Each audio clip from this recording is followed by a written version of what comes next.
प्रसिद्ध गणेश गल्ली सार्वजनिक उत्सव मंडळाच्या मुंबईचा राजा गणेशोत्सवाची अधिकृत सुरुवात काल पाद्यपूजन सोहळ्याने झाली आहे। गुरुपौर्णिमेच्या शुभ मुहूर्तावर गणरायाच्या चरणांचं पूजन करून उत्सवाचा मंगल प्रारंभ करण्यात आला। यंदा मंडळ आपल्या 99व्या वर्षात प्रवेश करत असून महाराष्ट्रातील संत परंपरा या विषयावर भव्य देखावा साकारण्यात येणार आहे। उत्सवाच्या तयारीला आता वेग आलाय।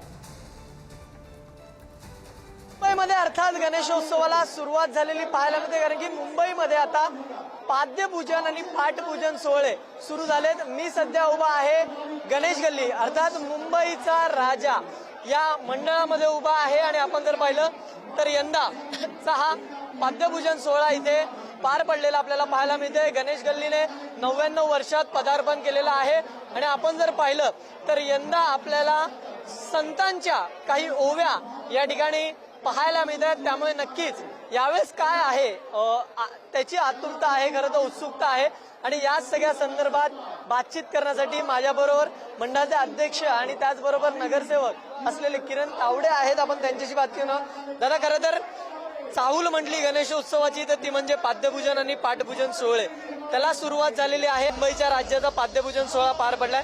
काय वेगळेपण आहे यावेळेस आणि अर्थात 99व्या वर्षात पदार्पण झालेलं आहे, 98 वर्ष पूर्ण झाली, काय सांगशील?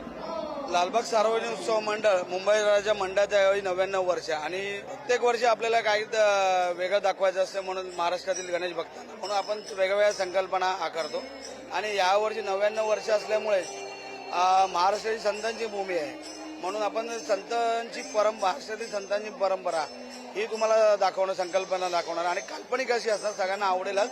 आणि त्याच्या व्यतिरिक्त तुम्हाला आपल्याला 22 फुटाची गणेश मूर्ती बघायला मिळेल। हा उत्साह तुम्हाला बघतच असाल। 99 वर्ष असलं आणि गणेश उत्सव सोहळ्याची सुरुवात म्हणून पाद्यपूजन ओळखले जाते आणि यावर्षी मोठ्या प्रमाणात तुम्हाला उत्साह बघायला भेटेल आणि यापुढेही गणेश उत्सव पण मोठ्या प्रमाणात तुम्हाला सोहळा बघायला मिळेल। व्हिडिओ जर्नलिस्ट मंगेश बिसेसह मी धनंजय दळवी, पुढारी न्यूज, मुंबई, लालबाग।